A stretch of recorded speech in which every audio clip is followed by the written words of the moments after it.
यही काम जो शक्ति पंप में मुझे देखने को मिला है कि मैं एक ऐड देख रहा था जहां पर सोलर पंप से पानी निकलता हुआ नजर आ रहा था। तो फिर मैंने सर्च करना शुरू करा कि कौन सी कंपनी इसके अंदर काम कर रही है। तो मुझे शक्ति को उसका काम समझ में नहीं आ रहा है और आपने सिर्फ लोगों के कहने पे मार्केट के उतार चढ़ाव पर ही शेयरों को लिया है। धोखा आप रिलायंस से भी खा लोगे क्योंकि आपको काम ही नहीं पता है। तो सबसे पहले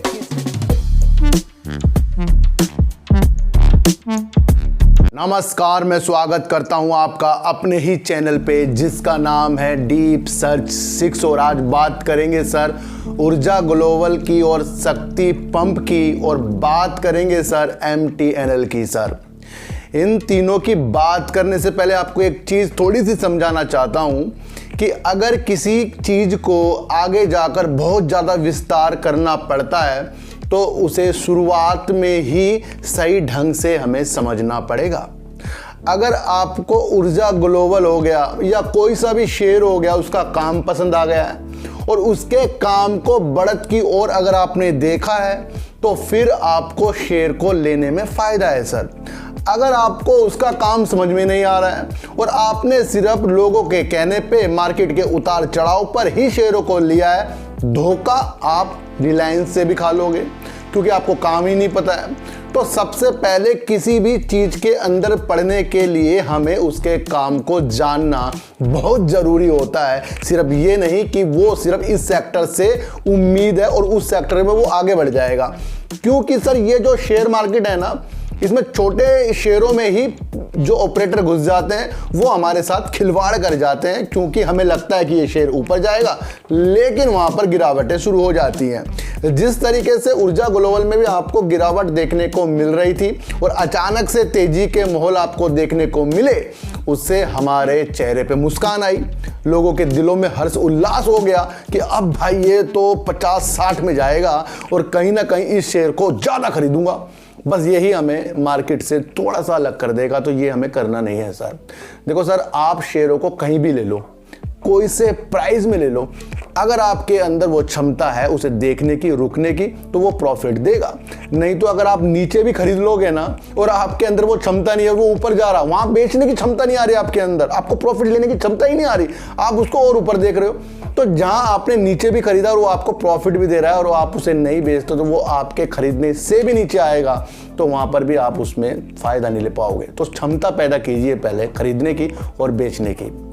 ऊर्जा ग्लोबल का वर्क सोलर में, बैटरीज में, ऑटो रिक्शा में जो आ रहा है इलेक्ट्रॉनिक रिक्शा उसमें है और 2 व्हीलर के लिए काम कर रही है, 4 व्हीलर की प्लानिंग कर रही है, छोटे इक्विपमेंट सोलर के क्षेत्र में ये बना रही है।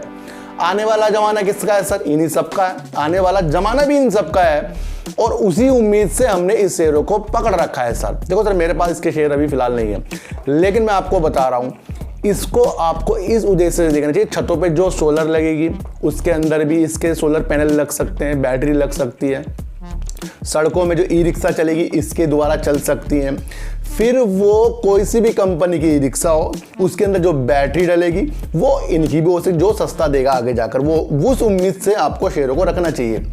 अब जो सरकार ने सोलर पंप में अच्छा जो एक दिशा निर्देश दिया है कि खेतों में जो पहले बिजली से पंप से पानी निकलता था तो वो अब सोलर के क्षेत्र में उतरता जा रहा है। देश नहीं बल्कि विदेशों तक भी ये सोलर पंप का यूज होता जा रहा है। पाकिस्तान में भी सोलर पंप का यूज होने लग गया है, तो यहाँ पर भी ये बढ़ता जाएगा। तो इस दिशा निर्देश से भी आपको ये देखना चाहिए कि सोलर पैनल इसके पंप जो सोलर पंप होता है उसमें भी यूज करने के लिए मिलेंगे। तो ये दिशा आपको आगे जाके बनानी पड़ेगी। जब तक कि आप दिशा नहीं बनाओगे तो कोई भी शेयर में आपको प्रॉफिट होने वाला नहीं है।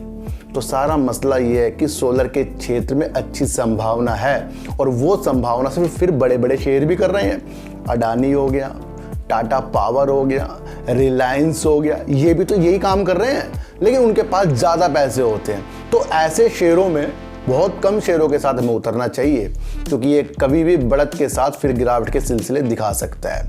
अगर आपको इसका काम पसंद आ रहा है फिर 4-5 साल तक के इस शेयर में आपको रुकना चाहिए। और जिस तरीके से मैंने कहा कि खेतों में जिस तरीके से पंप बिजली से जो पहले जो पानी निकलता था अब सोलर पंप से निकलने शुरू हो गए, वहाँ इसका क्षेत्र आगे बढ़ सकता है। रूफ टॉप में भी इसका क्षेत्र आगे बढ़ सकता है, घरों की बैटरियों में क्षेत्र इसका आगे बढ़ सकता है। वो इसके डिपेंड करेगा इसके काम के प्रति सर।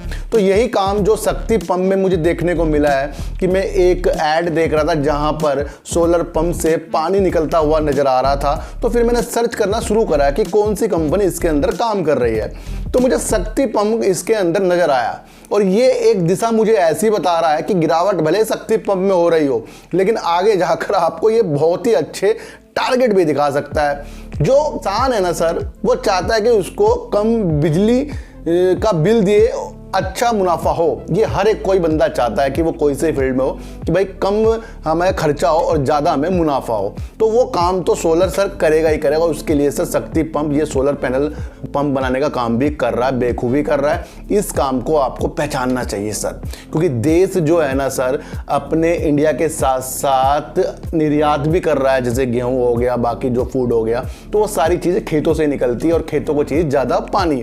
और पानी अगर वो मिल जाए सोलर पंप से जो धूप से बनेगा, तो वो कितना फायदा आपको दे सकता है, आपको ये सोचने की क्षमता बढ़ानी पड़ेगी। क्योंकि हर किसान चाहेगा कि वो अपने खेतों में सोलर पंप लगाए, और सरकार भी इसके अंदर कुछ स्कीम ला रही है जिसके तहत आपको शक्ति पंप में भी आपको देखना चाहिए कि आगे जाकर आपको ये अच्छा दिशा निर्देश दे सकता है सर। तो बात करते हैं सर MTNL की, और MTNL की इसलिए बात करेंगे सर, तेजी का रुख जो इसने पकड़ा और फिर अडानी जी ने स्पेक्ट्रम की नीलामी में अपना हाथ आजमाने के लिए न्यूज आई, उसके बाद से तो MTNL ने ऐसा दिशा दिखा दी कि अडानी जी इसको लेंगे।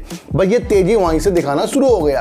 और कुछ दिनों से इसकी जो निजीकरण की प्रक्रिया चल रही थी, न्यूज आती जा रही थी, हर लोग आपको बताया जाता है कि MTNL निजीकरण होगा, प्राइवेट होगा, तो कहीं ना कहीं इसको कोई बड़ा आदमी खरीद सकता है। तो उसी दिशा निर्देश के साथ ये शेयर सर इतने ऊपर तक के आपको जाता हुआ दिखाई दिया।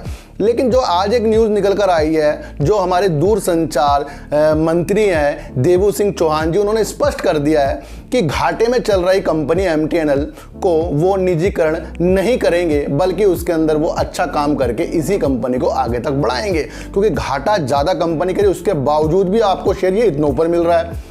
1534 करोड़ रुपए इसका मार्केट कैप है, सब कुछ इसके अंदर खराब है, फिर भी शेयर आपको 20 से ऊपर मिल रहा है।